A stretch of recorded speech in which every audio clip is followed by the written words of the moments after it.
And now Magnus, knight g5, a shocking move.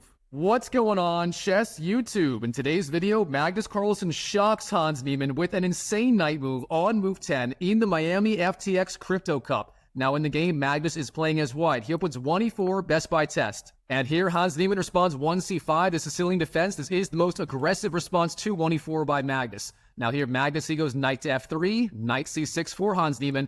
And here, Magnus has a choice. He can go for the open Sicilian with d4. However, instead, he plays the move 3, bishop b5 in this position, and this is the Rossolimo Sicilian. Now here, Magnus has two main ideas. One is taking on c6, trying to damage black's pawn structure after b takes or d takes, and the other being a very fast castle, followed by c3 and d4, trying to control the center. Now here, Hans Niemann, he has a wide variety of responses that he can make. In the game, he goes g6, the idea being to fianchetto the dark squared bishop on this diagonal and to exert pressure on this diagonal here. Now in the game, Magnus castles, Hans Niemann goes bishop g7, and then Magnus rook to e1. A very standard idea in the spirit of the Roy Lopez opening, and again, Magnus Carlsen, he may be intending c3 and d4 or something else here. Now here, Hans Niemann, he goes knight to f6, developing the knight and setting up short castles, a very standard idea. And now Magnus, instead of going c3 intending d4, here he goes e5, expanding in the center and putting pressure on the knight on f6 immediately. Now Hans Niemann does have a choice. Where does he want to put the knight? And there are a variety of playable moves. For example, knight to g4 is very possible, putting pressure on the pawn on e5 with the two knights. Instead here, he goes knight to d5, a very active idea. However, that knight could be vulnerable to future knight to c3 or c4 ideas. Now here in the game, Magnus goes knight to c3, inviting the trade on c3 of Hans Niemann. Now Hans Niemann, he does not go for it in the game. That's a very wise decision.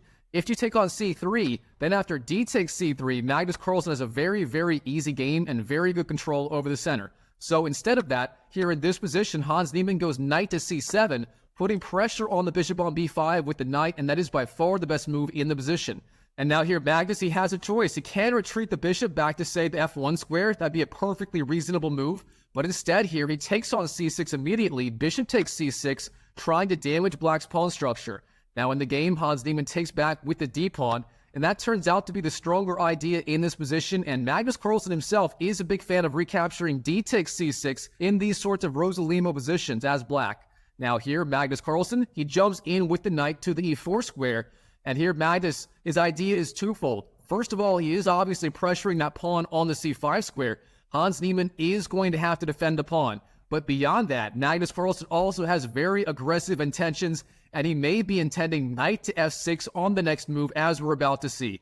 Now here, in this position, Hans Niemann has to defend the pawn. You can't castles. That runs into knight takes c5 immediately. That is not good for black. So here, Hans Niemann, he goes b6, the best idea, defending the pawn on c5. But now here, Magnus Carlsen, he busts out his big move on move 10 in this game.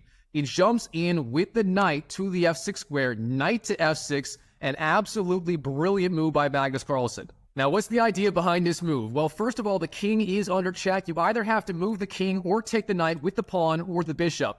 Real fast, e takes f6 is not a good move, and that is the whole idea of this knight move. If Hans Niemann were to recapture with the pawn, e takes f6, then the idea from Magnus, of course, is going to be e takes f6 back, and suddenly you have a double attack on the bishop on g7 and the king, and this is going to get very, very messy, very fast for Hans Niemann. So instead of that, here in this position, Hans Niemann goes king to f8. That is by far the best move in this position, but now, of course, his king is stuck on the king side. It cannot castle, and Hans Niemann is going to have a very tough time getting that rook on the h8 square into the game. Now here, of course, after king to f8 from Hans Niemann, there is no more discovered attack on the e-file with the rook. The king is off the e-file. Therefore, you have to do something about this knight on the f6 square.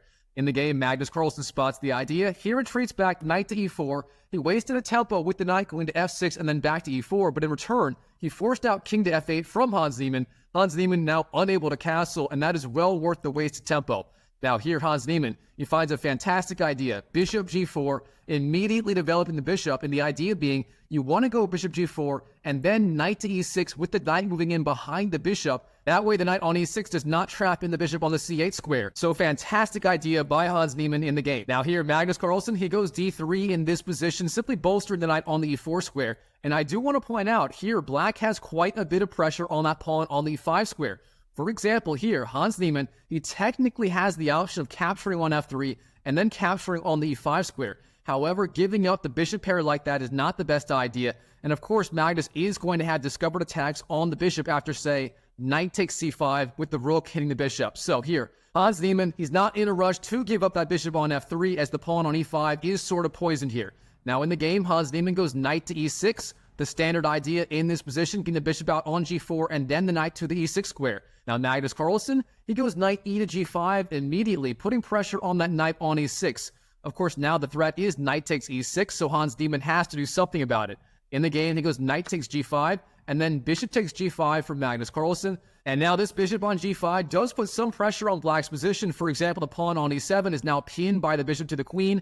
And beyond that, Magnus Carlsen may threaten queen d2 and bishop h6, or even e6 in the future. So Magnus Carlsen has quite a few different threats in this position.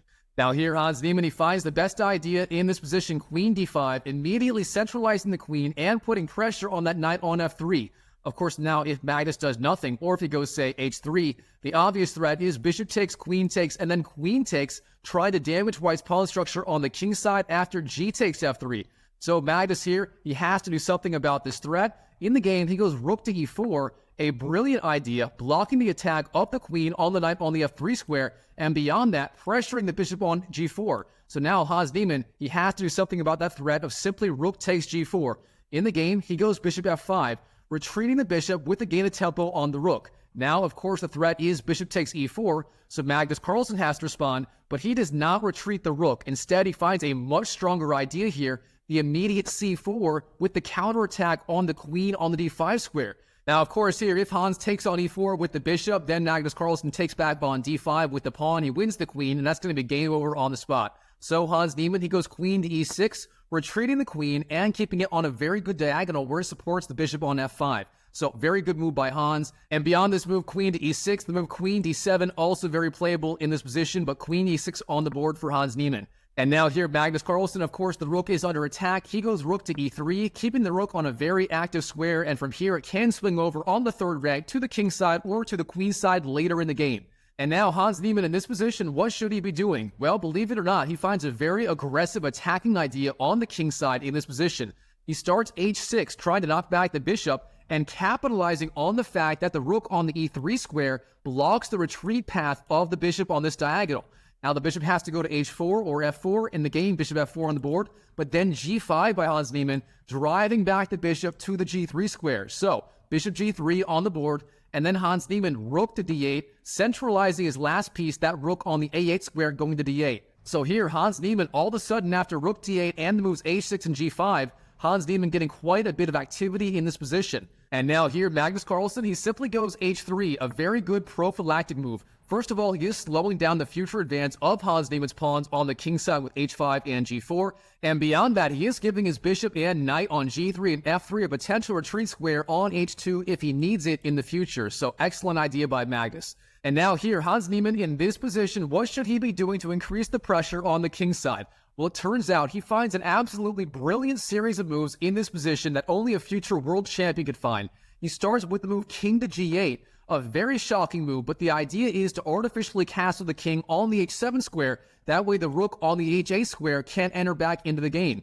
So let's see how it plays out. In the game, Magnus goes a3, the idea being to try and get some counterplay on the queen's side with the move b4 next. But Hans Niemann, he continues his idea, king to h7, the idea being potentially he wants to go rook d4 and then rook h to d8, activating the rook that was trapped on the h8 square.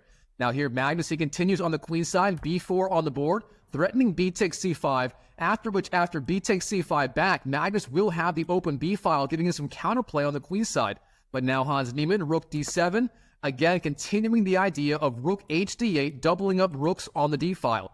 Now Magnus, b takes c5, and b takes c5 for Hans Niemann, and then queen to b3. Magnus Carlsen activating his queen on the queen side and trying to get some counterplay. But Hans Niemann, he just continues his plan, rook h d8 on the board, and then Magnus Carlsen, rook a d1 on the board, trying to bolster that pawn on the d3 square. Of course, it was being attacked 3 times by the 2 rooks and the bishop of Hans Niemann, so he needs that third piece, that being the extra rook on d1 to defend the pawn, in addition to the queen and the rook on the e3 square. Now here, Hans Niemann, he increases the pressure on e3, or d3, with the move queen to g6, piling up the queen on this pawn as well. And now here, Magnus Carlsen, What should he be doing to defend the pawn on the d3 square? Well, in the game, he goes knight to e1, a very logical idea, try to defend the pawn with the knight. However, it turns out this move was slightly inaccurate. Real fast, the stronger idea for Magnus Carlsen in this position right here would have been the shocking idea, e5, trying to give up the pawn. The idea being you go e6 instead of e5, then if black takes the pawn, then you go knight to e5, and suddenly the knight defends the pawn on d3. It also attacks the rook and the queen on g6, and from there, Hans Niemann will have to give up that dark squared bishop on g7 to relieve the pressure from the knight, but then Magnus Carlsen wins the bishop on g7 with the move bishop takes e5, and he has a great game. However, instead here in this position, Magnus Carlsen does go knight to e1 in the game, supporting the pawn with the knight, and this move is a little bit passive, and it does give Hans Niemann more time to increase the pressure on the king side with a series of very, very precise moves. He goes h5, expanding on the king side. Then Magnus Carlsen, he goes back, knight to f3, and here h4 on the board for Hans Niemann, trying to drive back the bishop.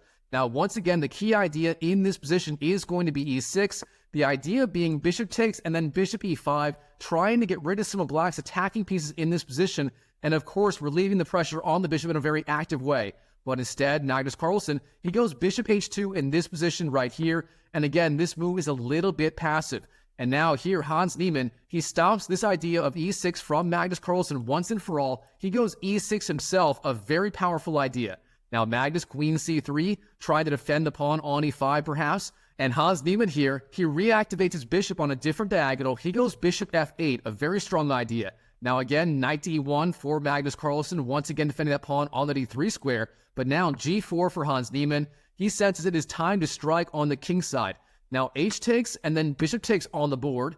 Of course, now the g file being opened up, and Hans Niemann may want to go h3 or perhaps get a rook on the open g file, perhaps rook g8 at some point, increasing the pressure on the king, and especially that very weak g2 point for Magnus Carlsen. Now here, Magnus, he goes f3, trying to drive back the bishop. Hans Niemann obliges, bishop f5 on the board, once again increasing that pressure on the pawn on d3.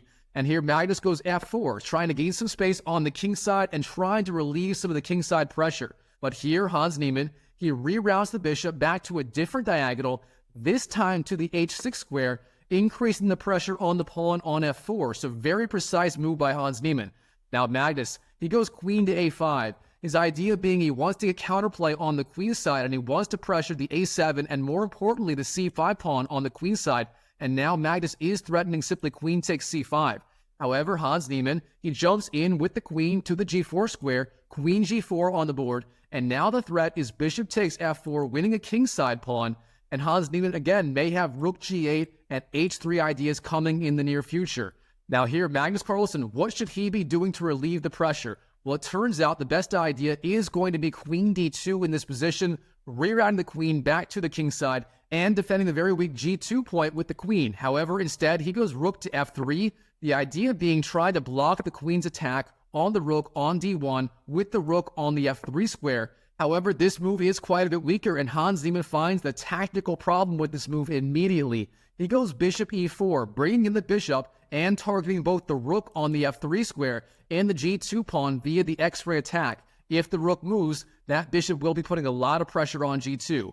Now here in this position, Magnus Carlsen is under a lot of pressure by Hans Niemann. He can't move the rook on f3 because if he does, the rook on the d1 square will be hanging to the queen. So with that in mind, he simply has to give up the exchange. So in the game, Magnus Carlsen takes on c5 with the queen. Queen takes c5 on the board. The idea being if he's going to give up that rook on f3, he might as well get at least a pawn in return for the exchange. So now Hans Niemann, bishop takes f3 and then knight takes f3 on the board. And here, Hans Niemann has the extra rook versus the extra pawn and the extra knight of Magnus Carlsen. Now here, Hans Niemann, he plays a very strong idea, h3, threatening checkmate on the g2 square in one move. So, very dangerous idea by Hans Niemann, and Magnus Carlsen, of course, he spots the threat. He retreats the queen back to the f2 square, queen to f2 on the board, and defends the weak g2 point in the camp. But now here, Hans Niemann, rook takes d3 on the board, and now Hans is threatening rook takes d1, winning the game on the spot, so Magnus Carlsen has to respond. He goes rook takes d3, and Hans Niemann, of course, takes back with the rook takes d3 back. And here, Magnus Carlsen, he goes knight to e1, trying to pressure the rook on d3 and trying to defend that g2 point with the knight. But now Hans Niemann, he takes the pawn on the a3 square, Rook takes a3. Now Magnus goes queen b2, trying to pressure the rook. But then Hans Niemann, he reroutes the rook to e3, pressuring e1, and keeping the rook on the very powerful third rank here. Now Magnus Carlsen in this position, he goes king to f2, trying to pressure the rook with the king. However, Hans Niemann, he just jumps in with the bishop. Bishop takes f4, the bishop finally being activated. And here, the threats against Magnus Carlsen's king are so great that Magnus Carlsen resigns on the spot to Hans Niemann. Wow, what a game. All right, Chess YouTube, I hope you enjoyed this video. If you did, go ahead and smash that YouTube like button for me. And while you're at it, check out this video right here, where Magnus Carlsen absolutely destroys Hans Niemann with an insane rook sacrifice on move 12. I guarantee you're going to love it. So check out that video on your screen, and I'll see you in the next video.